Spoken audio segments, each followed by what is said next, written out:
नमस्कार सभी साथियों को स्वागत करता हूं सभी का इस YouTube चैनल पर। साथियों, नए राजस्थान का नया भूगोल हमने जो चला रखा है, इसकी क्लास नंबर 9 का आज हम अध्ययन करने वाले हैं। 50 जिलों के अनुसार राजस्थान जी के आपको पढ़ाया जा रहा है। और यदि आप रीट मेंस की तैयारी कर रहे हो, पशु परिचर की तैयारी कर रहे हो, फर्स्ट ग्रेड की तैयारी कर रहे हो या सेकंड ग्रेड की तैयारी कर रहे हो या अन्य किसी भी भर्ती की तैयारी कर रहे हो राजस्थान में, तो निश्चित रूप से राजस्थान जीके के ये जो क्लासेस चल रही है बहुत ज़्यादा उपयोगी रहेगी आपके लिए। शुरू करेंगे आज के इस वीडियो को। जो फैक्ट बदले हैं बिल्कुल सभी को बिल्कुल अपडेटेड वर्जन में आपके सामने लाया जा रहा है।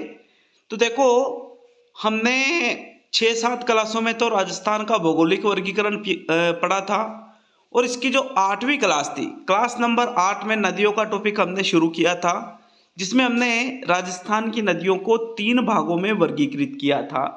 एक तो आपके आंतरिक प्रवाह वाली जो नदियां हैं या आंतरिक अपवाह तंत्र की नदियां भी इसको हम कहते हैं, दूसरी अरब सागर में गिरने वाली नदियां और तीसरी बंगाल की खाड़ी में गिरने वाली जो नदियां हैं उनको हमने वर्गीकृत किया था, जिसमें आंतरिक अपवाह तंत्र की हमने शुरुआत की थी जो राजस्थान में ही विलुप्त हो जाती है। साथियों, इन नदियों में हमने घग्गर नदी को पढ़ लिया था, कांतले नदी को पढ़ लिया था और कांकने नदी को पढ़ लिया था। इन तीनों नदियों को हमने पढ़ लिया था। और जो घग्गर नदी, कांतली नदी और कांकने नदी के बाद में जो हमने ऊपर जो पिछली क्लास मैंने एंड स्क्रीन में भी लगा रखी है और आप चैनल पे जाकर के प्लेलिस्ट में से भी पिछली क्लासों को देख सकते हो। तो देखो, अगली नदी की शुरुआत करते हैं। आंतरिक अपवाह तंत्र की यह नदी है। चौथे नंबर पे जो नदी हम पढ़ने वाले हैं उसका नाम है रूपारेल नदी। तो साथियों, ये आंतरिक अपवाह तंत्र की चौथी नदी है। और रूपारेल नदी की बात करें तो अलवर जिले की जो उदयनाथ की पहाड़ियां हैं, यहां से इसका उद्गम होता है। इसको अन्य किस किस नाम से जाना जाता है? इसको लसवारी नदी भी कहते हैं, वराह नदी भी कहते हैं और रूपनारायण नदी के नाम से भी इसको जानते हैं। ये तीनों ही जो अन्य नाम है, किस नदी के अन्य नाम है? रूपारेल नदी के ये अन्य नाम है। कहाँ से इसका उद्गम होता है रूपारेल नदी का? तो उदयनाथ की जो पहाड़ियां हैं अलवर जिले में, कौन से जिले में? वर्तमान में भी बिल्कुल अलवर जिले में यहाँ पर रूपारेल की जो ये नदी है, ये अलवर जिले में इसका उद्गम होता है उदयनाथ की पहाड़ियों से।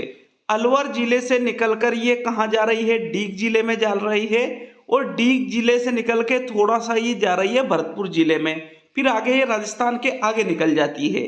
तो मतलब इसका जो बहाव क्षेत्र है अलवर, डीग और भरतपुर जिला है। साथियों, पहले डीग भरतपुर जिले के अंतर्गत ही आता था। इसको रूपारेल नदी को भरतपुर की जीवन रेखा कहा जाता था, किंतु वर्तमान में तो साथियों ये जो डीग जिला बना है ये भरतपुर से बना है। अब ये भरतपुर में तो थोड़ी ही जगह में है, बिल्कुल थोड़ी जगह में, अधिकतर जो है ये अलवर जिले में और डीग जिले में है साथियों। तो फिर हम इसको भरतपुर की जीवन रेखा वर्तमान में नहीं कह सकते हैं। हालांकि एग्जामिनर किस दृष्टि से इस चीज को देखता है, तो 2-3 चीजें अभी हमने आपको बताई है कि रूपारेल नदी को अन्य किस नाम से भी जाना जाता है? लसवारी नदी, वराह नदी, रूपनारायण नदी। उद्गम इसका कहाँ से होता है? उदयनाथ की पहाड़ियां अलवर से होता है। बहाव क्षेत्र इसका कौन कौन सा जिला है? अलवर जिला, डीग जिला और भरतपुर जिला। साथियों, समाप्ति स्थल इसका देखें तो ये बयाना भरतपुर में लगभग समाप्त हो जाती है। आंतरिक अपवाह वाली नदी है ना, लगभग कहाँ पर? बयाना जो है आपके भरतपुर में, बिल्कुल यहाँ पर लगभग ये समाप्त हो जाती है। साथियों, विशेषता देखने वाले हैं रूपारेल नदी की कि कौन कौन सी इसकी विशेषता है। तो रूपारेल नदी जो है ये मोती झील का निर्माण करती है। कौन सी झील का निर्माण करती है? ये मोती झील का। मित्रों, सीकरी बांध भी इसी पर बना हुआ है जो रूपारेल नदी पर है। ये वर्तमान में डीग जिले में आ चुका है जो पहले भरतपुर जिले में था। रूपारेल नदी के किनारे नौह सभ्यता है जो एक लौह युगीन सभ्यता है। ये विशेषता कौन सी नदी की है? रूपारेल नदी की। तो क्या क्या चीजें हमने देखी रूपारेल नदी के बारे में कि भाई रूपारेल नदी को लसवारी नदी, वराह नदी और रूपनारायण नदी के नाम से जाना जाता है। उद्गम स्थल कौन सा है? उदयनाथ की पहाड़ियां अलवर। इसका प्रवाह क्षेत्र कौन सा है? बहाव क्षेत्र जिसको आप कहते हो, एक तो आपके अलवर जिला, डीग जिला और भरतपुर जिला है।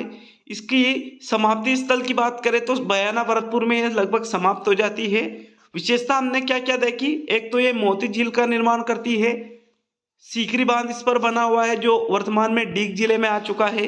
रूपारेल नदी के किनारे कौन सी सभ्यता है, नोह सभ्यता, जो कि एक लोहयुगीन सभ्यता है।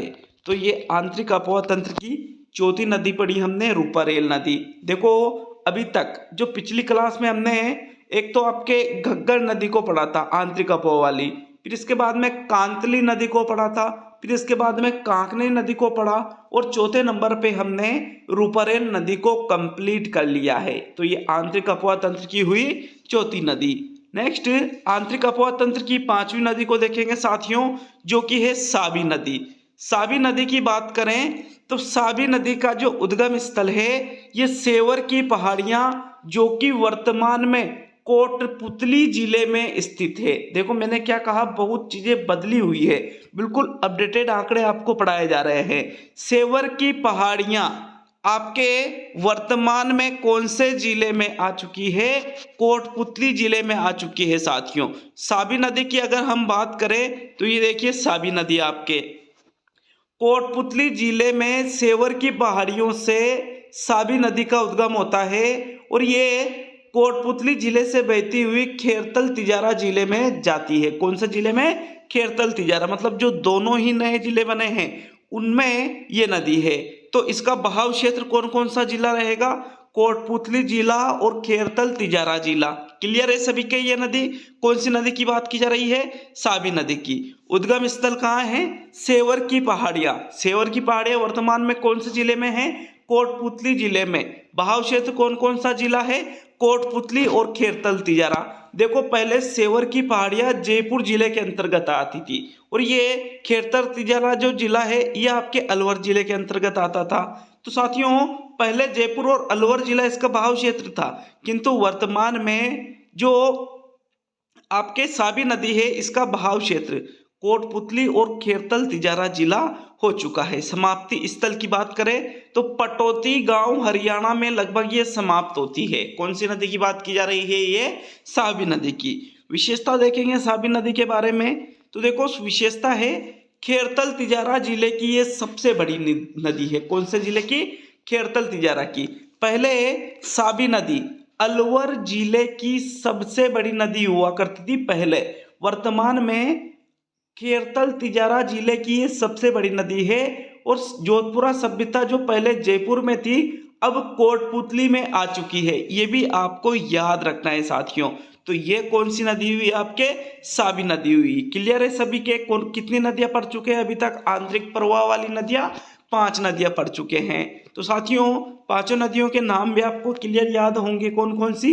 एक तो घग्गर नदी हमने पढ़ी, कांतली नदी हमने पढ़ी, कांकनी नदी हमने पढ़ी, रूपारेल नदी के बारे में पढ़ा, और अब हमने साबी नदी के बारे में भी क्लियर कर लिया है। चलिए अगली जो छठी नदी है उसके बारे में हम देखने वाले हैं। कौन सी नदी आपके आंतरिक अपवा तंत्र के अंतर्गत आती है मित्रों। छठी नदी जो आंतरिक अपवा तंत्र के अंतर्गत आती है वो है रूपनगढ़ नदी। कौन सी नदी, रूपनगढ़ नदी। और रूपनगढ़ नदी जो है आपके किशनगढ़ की पहाड़ियां अजमेर से इसका उद्गम होता है। कहां से, किशनगढ़ की पहाड़ियां अजमेर से जो रूपनगढ़ नदी है इसका उद्गम होता है। तो ये देखिएगा ये जो अजमेर जिला जिसको राजस्थान का हृदय भी कहते हैं साथियों, यहीं से इसका उद्गम होता है। और ये अजमेर जिले से जाती हुई जो जयपुर ग्रामीण जिला है जिसमें सांबर झील यहाँ पर स्थित है, सांबर झील में ये मिल जाती है साथियों। तो इसका बहाव क्षेत्र कुछ जगह देखो कंफ्यूजन ये है कि जो डिडवाना कुचामन जिला है और जो जयपुर ग्रामीण जिला है इसकी जो सीमा है बिल्कुल इस सीमा पर ही आपके जो सांबर झील है वो स्थित है, बिल्कुल सीमा पर स्थित है साथियों। किंतु इसको जयपुर ग्रामीण में ही रखा गया है। कुछ जगह आपको डिडवाना कुचामन जिले में भी देखने को मिल सकता है। मैंने क्या कहा, बिल्कुल सीमा पर ही स्थित है। तो रूपनगढ़ नदी आपके अजमेर और जयपुर ग्रामीण जिले में बहती है। उद्गम स्थल किशनगढ़ की पहाड़ियां अजमेर से इसका उद्गम होता है। बहाव क्षेत्र यहाँ पर आपको अजमेर, जयपुर व डिडवाना कुचामन जिला देखने को मिल सकता है। इसमें थोड़ा कंफ्यूजन ये हो जाता है कि इसका बहाव क्षेत्र अजमेर जयपुर में है या अजमेर जयपुर व डिडवाना कुचामन में है, क्योंकि उसका कुछ भाग डिडवाना कुचामन का भी इसमें आ जाता है जहां पर ये सांभर झील में गिरती है। समाप्ति स्थल है इसका सांभर झील, जो कि सांभर झील की जो दक्षिण दिशा है वहां पर जाकर ये अपना जल सांभर झील में गिराती है। कौन सी नदी की बात की जा रही है? रूपनगढ़ नदी की बात की जा रही है साथियों। तो ये आपके छठी नदी है, आंतरिक प्रवाह वाली नदी। सातवीं नदी देखेंगे आंतरिक प्रवाह वाली, जो कि है मेंथा नदी। मेंथा नदी को मेंढा नदी के नाम से भी जाना जाता है। मेंथा नदी के दो या मेंढा नदी के दो बात एक ही है। उद्गम इसका मनोहरपुरा से होता है, जो कि वर्तमान में जयपुर ग्रामीण जिले के अंतर्गत आता है। जयपुर एक जयपुर जिले के दो भाग हो चुके हैं ना, एक तो जयपुर ग्रामीण और एक जयपुर। तो मित्रों जयपुर ग्रामीण के अंतर्गत ये आता है मनोहरपुरा। बहाव क्षेत्र है इसका जयपुर व डिडवाना कुचामन, मतलब जयपुर ग्रामीण व डिडवाना कुचामन। तो यहाँ पर देखिएगा हम बात करेंगे मेंथा नदी के बारे में। मेंथा नदी का जो उद्गम है ये जयपुर ग्रामीण से इसका उद्गम होता है, मनोहरपुरा गांव से, और ये जाती हुई कहाँ पर? डिडवाना कुचामन के यहाँ तक जाती हुई सांभर झील में अपना जल गिरा देती है। पहले जो आपके मेंथा नदी थी ये जयपुर और नागौर जिले में बहती थी, किंतु वर्तमान में नागौर जिला इसका अलग हो चुका है। नागौर से डिडवाना कुचामन बनाया गया है। ये देखो हम यूँ कह सकते हैं कि भाई ये वर्तमान में नागौर जिले में तो बिल्कुल भी नहीं बहती है। मेंथा नदी का उद्गम जयपुर ग्रामीण मनोहरपुरा से होता हुआ जाता है और ये बहती बहती आपके जयपुर ग्रामीण से डिडवाना कुचामन के यहाँ पर सांभर झील में गिर जाती है साथियों। कौन सी नदी की हम बात कर रहे हैं? मेंथा नदी की बात कर रहे हैं। रूपनगढ़ नदी आपके दक्षिण दिशा से सांभर झील में गिरती है। कौन सी दिशा से? दक्षिण दिशा से। और जो मेंथा नदी है ये आपके उत्तर दिशा से सांभर झील में गिरती है। किस दिशा से? उत्तर दिशा से सांभर झील में गिरती है साथियों। समाप्ति स्थल इसका सांभर झील ही है। और कौन सी दिशा? दिशा आपको याद रखना है उत्तर दिशा। तो सांभर झील में दो नदियों के बारे में हमने पढ़ा, एक तो रूपनगढ़ नदी और एक आपके मेंथा नदी। रूपनगढ़ नदी आपके दक्षिण दिशा से सांभर झील में गिरती है और मेंथा नदी आपके उत्तर दिशा से सांभर झील में गिरती है।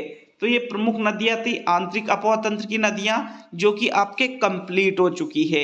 इसके बाद में देखो हम जो आगे की जो नदियां पढ़ेंगे तो अरब सागर में गिरने वाली जो नदियां हैं साथियों, अरब सागर में ये आपके पश्चिम की दिशा में जो नदियां जाती है गुजरात की तरफ, ये बिल्कुल अरब सागरीय तंत्र के अंतर्गत आती है। कौन से तंत्र के अंतर्गत आती है? अरब सागरीय तंत्र के अंतर्गत। तो उन नदियों को हम पढ़ने वाले हैं। देखो दूसरे नंबर की ये जो अपवाह तंत्र है इसको देखेंगे। राजस्थान में अरब सागरीय अपवाह तंत्र की नदियां, मतलब वह नदियां जो राजस्थान में अपना जल, राजस्थान में बहती हुई अपना जल अरब सागर में ले जाती है, उन नदियों को अरब सागर अपवाह तंत्र की नदियों के नाम से जाना जाता है। तो जो भी नदियां आपके पश्चिम दिशा वाली है और जो राजस्थान में विलुप्त न होकर के आपके गुजरात की तरफ जाते हुए अपना जल अरब सागर में ले जाती है, उन नदियों के बारे में हम देखेंगे। तो मित्रों मुख्य रूप से राजस्थान में अरब सागर अपवाह तंत्र की नदियों के बारे में देखें तो 5 मुख्य नदियां आती है। एक तो आपके माही नदी आती है, एक आपके लूणी नदी आती है, एक आपके साबरमती नदी आती है, नेक्स्ट पश्चिमी बनास नदी, फिर सुकेल नदी। इनके बारे में हम अध्ययन करने वाले हैं। सबसे पहले माही नदियों के बारे में और उसकी सहायक नदियों के बारे में देखेंगे, फिर लूणी नदी के बारे में और उसकी सहायक नदी के बारे में, फिर साबरमती नदी पढ़ेंगे, फिर पश्चिमी बनास और सबसे अंत में सुकेल नदी। तो चलिए राजस्थान में अरब सागर अपवाह तंत्र की जो नदियां हैं इसकी शुरुआत करते हैं। सबसे पहले देख लेते हैं माही नदी को। मित्रों माही नदी जो है इसके बारे में आपने जरूर सुना होगा। माही नदी राजस्थान के दक्षिणी हिस्से में बहती है। किस हिस्से में बहती है? राजस्थान के दक्षिणी हिस्से में माही नदी बहती है। अब देखो दक्षिणी हिस्सा जो है बांसवाड़ा है, चित्तौड़गढ़ है, प्रतापगढ़ है, ये जिले आपके दक्षिणी हिस्से में आते हैं। लेकिन ये जो नदी है राजस्थान के 2 ही जिलों में बहती है। इसके अगर बात करें अन्य नामों की तो माही नदी को, बहुत ही इंपॉर्टेंट है ये, माही नदी को आदिवासियों की गंगा वांगड़ व कांटल की गंगा और दक्षिणी राजस्थान की गंगा के नाम से जाना जाता है। ये प्रश्न कई बार एग्जाम में पूछा जा चुका है कि किस नदी को आदिवासियों की गंगा कहते हैं, तो आंसर क्या रहेगा, माही नदी को। वांगड़ व कांटल की गंगा किसको कहते हैं, तो भी आंसर क्या रहेगा, माही नदी को। दक्षिणी राजस्थान की गंगा किसको कहते हैं, तो भी आंसर क्या रहेगा आपके, माही नदी को ही दक्षिण राजस्थान की गंगा कहा जाता है। देखो उद्गम स्थल की बात करेंगे तो विंध्याचल की पहाड़ियां हैं। एमपी में एक जिला पड़ता है धार जिला, धार जिले के ही अंतर्गत विंध्याचल की जो पहाड़ियां हैं यहां से माही नदी का उद्गम होता है। ठीक है, कौन से राज्य से, मध्य प्रदेश से। राजस्थान में प्रवेश खादू गांव बांसवाड़ा में इसका होता है साथियों, कहां पर, खादू गांव बांसवाड़ा में। ये देखिए ये वाला जो स्थान है यहाँ पर राजस्थान में प्रवेश करती है माही नदी। कौन से जिले में, खादू गांव में साथियों। देखिए आप यहाँ देख सकते हो माही नदी के बारे में चित्रात्मक जो वर्णन है, ये माही नदी का जो है बहाव क्षेत्र है इस प्रकार से। फिर ये इधर गुजरात पे चली जाती है, तो एक तो ये बांसवाड़ा जिले में बह रही है और बहते बहते बहते ये डूंगरपुर, भाई प्रतापगढ़ में नहीं जाती माही नदी, इसका विशेष ध्यान रखना है। माही नदी राजस्थान के सिर्फ 2 जिलों में बहती है, एक तो बांसवाड़ा जिले में और एक डूंगरपुर जिले में। अब साथियों इसकी सहायक नदियां जो है, जैसे यहाँ पर सोम नदी दे रखी है, जाखम नदी दे रखी है, चाप नदी दे रखी है, अनास नदी दे रखी है, ये सभी इसकी सहायक नदियां हैं साथियों, किसकी, माही नदी की। तो माही नदी का बहाव क्षेत्र कितने जिलों में हुआ, 2 जिलों में, बांसवाड़ा जिले में और डूंगरपुर जिले में। और बांसवाड़ा जिले का जो खादू गांव है यहाँ से प्रवेश करती है राजस्थान में। उद्गम स्थल इसका अगर हम बात करें तो मध्य प्रदेश में जो विंध्याचल की पहाड़ियां हैं, थार जिला जो है इसके अंतर्गत ये आती है, यहाँ से इसका उद्गम होता है। राजस्थान में प्रवेश खादू गांव बांसवाड़ा है। बहाव क्षेत्र मैंने आपको बता दिया, बांसवाड़ा व डूंगरपुर राजस्थान के 2 जिलों में ही इसका बहाव क्षेत्र है। जबकि समाप्ति स्थल की बात करें तो माही नदी का समाप्ति स्थल जो है आपके खंभात की खाड़ी में है साथियों, खंभात की खाड़ी में इसका समाप्ति स्थल माना जाता है। कौन सी नदी का, माही नदी का। माही नदी की विशेषताओं को देखेंगे, बहुत ही इंपॉर्टेंट क्वेश्चन यहाँ से बनते हैं माही नदी की विशेषताओं में। तो मित्रों माही नदी की पहली जो विशेषता है वो है उल्टे यू आकार में प्रवाहित। तो देखो यू तो ऐसे लिखा जाता है, किंतु इसका उल्टा करें तो इस प्रकार से, आपने ऊपर ही हमने यहाँ चित्र में देखा है कि यहाँ खादू गांव बांसवाड़ा से इस प्रकार से ये खंभात की खाड़ी में जाते हैं, बांसवाड़ा से डूंगरपुर होते हुए। तो इसका आकार कैसा हुआ, अंग्रेजी का जो यू होता है ना उसको उल्टा कर दो, ऐसा आकार राजस्थान में किस नदी का है, आपके माही नदी का। और यहीं से आपको पता होगा कि कर्क रेखा गुजरती है, तो कर्क रेखा को 2 बार पार करने वाली एकमात्र नदी राजस्थान की कौन सी है, माही नदी है साथियों, जो कर्क रेखा को 2 बार पार करती है। ये भी इसकी एक प्रमुख विशेषता है। ये दक्षिण से निकलकर दक्षिण में ही समाप्त हो रही है। यहाँ पर देखिएगा, यहाँ दक्षिण से निकलती है और वापिस दक्षिण में ही समाप्त हो जाती है, तो ये भी एक विशेषता है। एक ये मध्य प्रदेश से इसका उद्गम हो रहा है, राजस्थान के 2 जिलों में आ रही है, बांसवाड़ा और डूंगरपुर में, फिर ये जा रही है गुजरात जिले में। तो मतलब 3 राज्यों में ये नदी बहती है, एक तो मध्य प्रदेश में बहती है, एक आपके राजस्थान में बहती है, एक आपके गुजरात में बहती है। 3 जिलों में, 3 राज्यों में ये नदी जो है बहती है साथियों। चौथी जो इसकी विशेषता है, पांचवी, माही नदी के किनारे गलियाकोट स्थित है जो डूंगरपुर जिले में पड़ता है, और बेणेश्वर धाम जो बहुत ही ज्यादा प्रसिद्ध है डूंगरपुर जिले में, ये भी माही नदी के किनारे ही स्थित है साथियों। अब माही नदी की सहायक नदियों के बारे में हम देखेंगे। देखो त्रिवेणी संगम वगैरह सभी कुछ बताने वाला हूँ। एक बार आप सहायक नदियाँ देखो जो त्रिवेणी संगम का निर्माण करती है, पहले उनको देख लेते हैं। किंतु उनको देखने से पहले माही नदी की सहायक नदियों के बारे में हम जानकारी लेंगे। मुख्य रूप से माही की जो सहायक नदियाँ हैं, एक तो सोम नदी है, जाखम नदी है, अनास नदी है, चाप नदी है, मोरेन नदी है और एराव नदी है। ये जो सभी नदियां हैं ये आपके किसकी सहायक नदियां हैं, माही की सहायक नदियां हैं। ये पूछा जा सकता है कि माही की सहायक नदी कौन सी नहीं है, तो ये तो माही की सहायक है। इसके अलावा अगर कोई और अन्य नाम देगा वो माही की सहायक नहीं रहेगी। क्या क्या नाम है? सोम, जाखम, अनास, चाप, मोरेन और एराव, ये सभी किसकी सहायक नदियां हैं? माही नदी की सहायक नदियां हैं साथियों। तो देखो पहले हम सोम नदी के बारे में देखते हैं और फिर जाखम नदी के बारे में देखते हैं। तो मित्रों, सोम नदी जो माही नदी की सहायक नदी है, इसका उद्गम बीछा मेड़ा की पहाड़ियां उदयपुर से होता है। कहाँ से होता है? बीछा मेड़ा की पहाड़ियां जो उदयपुर में स्थित है, यहीं से सोम नदी का उद्गम होता है, जो आपके उदयपुर जिले में बहती हुई सलुम्बर से आपके डूंगरपुर जिले में माही नदी में मिल जाती है। तो मतलब इसका बहाव क्षेत्र जो है कितने जिलों में आता है? 3 जिलों में। एक तो उदयपुर जिला, सलुम्बर जिला और डूंगरपुर जिला है। उद्गम इसका कौन से जिले से है? उदयपुर जिले से है साथियों। तो देखो बहाव क्षेत्र इसका हमने उदयपुर, डूंगरपुर और एक और कौन सा जिला आ रहा है बीच में? सलुम्बर जिले का कुछ भाग भी आ जाता है। 3 जिलों में इसका बहाव क्षेत्र है। किस नदी की बात कर रहे हैं हम? सोम नदी की बात कर रहे हैं। उद्गम कहाँ से होता है? बीछा मेड़ा की पहाड़ियां उदयपुर से इसका उद्गम होता है। विलय कौन सी नदी में हो रहा है? माही नदी में। बेणेश्वर धाम जो है, जो कि डूंगरपुर जिले में पड़ता है, जहाँ त्रिवेणी संगम होता है, यहीं पर माही नदी में आपके सोम नदी विलय हो जाती है। सहायक नदियां इसकी है गोमती, झामरी और टीडी, ये सोम नदी की भी सहायक नदियां हैं।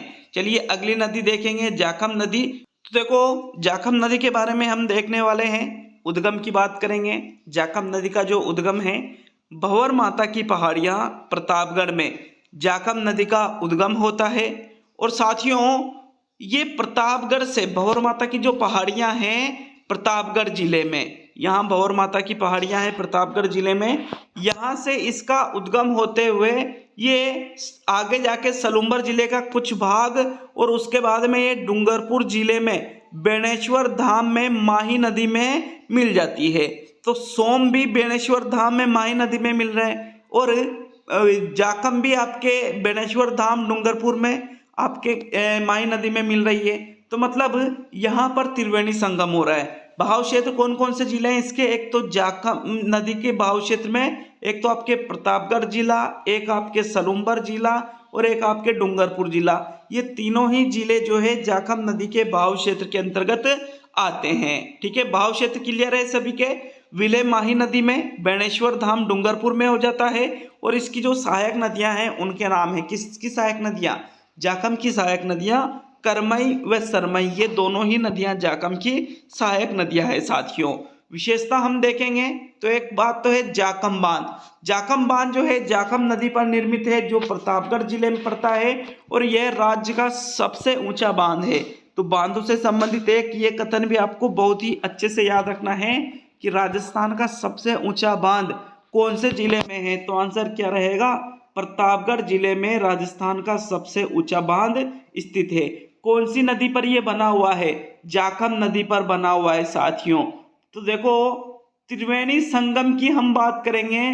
त्रिवेणी संगम बेणेश्वर धाम डूंगरपुर में होता है। 3 नदियों का संगम। कौन कौन सी 3 नदियां हैं? सोम नदी, जाखम नदी और माही नदी। क्लियर है सभी के? ये प्रश्न कई बार पूछा जा चुका है। त्रिवेणी संगम राजस्थान में बेणेश्वर धाम डूंगरपुर में स्थित है, जहां कौन कौन सी 3 नदियां आपस में मिलती है? तो सोम, माही और जाखम।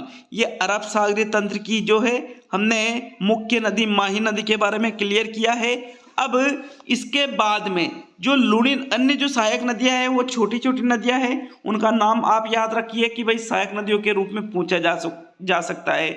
इसके बाद में जो दूसरी नदी देखेंगे हम अरब सागरीय तंत्र की, वो है आपके लूणी नदी। लूणी नदी को लवणवती नदी के नाम से भी जाना जाता है। किस नाम से? लवणवती के नाम से भी जाना जाता है। इसका प्रारंभिक नाम इसका जो है वो है सागरमती नदी। कालिदास ने इसको अंतः सलीला नदी कहा है और लूणी नदी को आदि खारी आदि मीठी नदी के नाम से भी जाना जाता है। आदि खारी आदि मीठी मतलब आदि जगह पर तो इसका जो पानी है वो खारा है और आदि जगह पर इसका पानी मीठा है, इस वजह से आदि खारी आदि मीठी नदी इसको कहते हैं। साथियों, लूणी नदी के उद्गम की बात करेंगे। नाग पहाड़ अजमेर में इसका उद्गम होता है। कौन सी नदी का? लूणी नदी का। बहुत ही इंपॉर्टेंट है ये। देखो नाग पहाड़ अजमेर से इसका उद्गम हो रहा है। लूणी नदी यहाँ पर है नाग पहाड़ स्थित अजमेर में, यहाँ से इसका उद्गम होता है। बहते बहते ये आपके नागौर जिले में होते हुए ब्यावर जिले में जाती है। ब्यावर जिले से जोधपुर ग्रामीण जिले में जाती है। जोधपुर ग्रामीण जिले से जाते जाते ये आपके पाली जिले का कुछ यहाँ भाग आ जाता है। फिर ये बालोतरा जिले में जाते हुए नेक्स्ट जो जिला है बाड़मेर जिला, बालोतरा से डायरेक्ट बाड़मेर जिले में ये जाती है। पहले जालोर जिले में जाती थी, किंतु वर्तमान में लूणी नदी जालोर जिले में नहीं है साथियों, बल्कि सांचौर जिले में जाते हुए आगे निकल जाती है गुजरात की तरफ। तो देखो हम कह सकते हैं कि लूणी नदी का जो बहाव क्षेत्र है वो कौन कौन से जिले हो जाते हैं। एक तो अजमेर जिला हुआ, फिर अजमेर के बाद में नागौर जिला हुआ, नागौर के बाद में ब्यावर, ब्यावर के बाद में जोधपुर ग्रामीण, जोधपुर ग्रामीण के बाद में पाली जिला, पाली के बाद में बालोतरा जिला, बालोतरा के बाद में बाड़मेर जिला, बाड़मेर के बाद में सांचौर जिला। ये इसका बहाव क्षेत्र है। कौन सी नदी की हम बात कर रहे हैं? लूणी नदी की। यहाँ बहाव क्षेत्र मैंने लिख दिए हैं। उद्गम कहाँ से हो रहा है? नाग पहाड़ अजमेर से हो रहा है। बहाव क्षेत्र है अजमेर, नागौर, ब्यावर, पाली, जोधपुर, बालोतरा, बाड़मेर और सांचौर। समाप्ति स्थल है इसका कच्छ का रण गुजरात में साथियों। विशेषता देखेंगे हम लूणी नदी की, क्या क्या इसकी विशेषता है। तो लूणी नदी बहुत ही इंपॉर्टेंट विशेषता यह है, पश्चिमी राजस्थान की ये सबसे लंबी नदी है। यहां से प्रश्न बनने के बहुत ज्यादा चांसेज है कि पश्चिमी राजस्थान की सबसे लंबी नदी कौन सी है। तो आंसर क्या रहेगा? लूणी नदी पश्चिमी राजस्थान की सबसे लंबी नदी है। लूणी नदी से बाढ़ आने की संभावना बालोतरा जिले में है साथियों। कौन से जिले में? बालोतरा नामक जो स्थान है, वर्तमान में बालोतरा जिला बन चुका है। तो हम यूं कह सकते हैं पहले जो बाड़मेर जिला था वो वर्तमान में बालोतरा जिला जो बन चुका है कुछ हिस्सा उसका। तो लूणी नदी से बाढ़ आने की संभावना बालोतरा में है। लूणी नदी का पानी बालोतरा तक तो मीठा होता है और इसके बाद आगे जो लूणी नदी बहती है इसके बाद इसका पानी खारा हो जाता है। इसी वजह से लूणी नदी को आधी खारी आधी मीठी नदी के नाम से जाना जाता है। मित्रों रेल या नाड़ा एक शब्द आता है। सांचौर जिले में लूणी नदी का जो बहाव क्षेत्र है इसी को रेल या नाड़ा कहते हैं। पहले हम क्या पढ़ते थे कि जालोर जिले में लूणी नदी का जो बहाव क्षेत्र है इसको रेल या नाड़ा कहते हैं, किंतु अब तो ये जालोर जिले में बह ही नहीं रही, तो नहीं बह रही है, तो फिर हम उसको क्या कहेंगे? अब जो जालोर जिले का जो भाग है, कुछ भाग ये सांचौर जिले के अंतर्गत आता है, मतलब सांचौर जिला बनाया जा चुका है। तो सांचौर जिले में लूणी नदी के बहाव क्षेत्र को ही रेल या नाड़ा के नाम से जाना जाता है। इसकी सहायक नदियां देखेंगे लीलड़ी, मीटड़ी, बांडी, सूकड़ी, जोजड़ी, जवाई, गुहिया और सागी। तो मित्रों ये है इसकी सहायक नदियां। कौन सी नदी की? लूणी नदी की। तो लूणी नदी के बारे में एक बार और यहाँ पर रिवाइज कर लेते हैं। तो लूणी नदी को हम उपनाम के रूप में लवणवती नदी के नाम से भी जानते हैं। प्रारंभिक नाम इसका सागरमती नदी था। कालिदास ने इसको अंतः सलीला नदी कहा। आधिकारी आदि मीठी नदी इसको कहते हैं। उद्गम हमने क्या देखा? नाग पहाड़ अजमेर से होते हुए ये आपके अजमेर से नागौर, ब्यावर, पाली, जोधपुर, बालोतरा, बाड़मेर और सांचौर जिले से बहते हुए कच्छ के रण में ये समाप्त हो जाती है।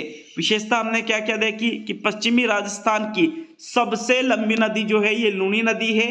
लूणी नदी में बाढ़ आने की संभावना बालोतरा में है। लूणी नदी का पानी बालोतरा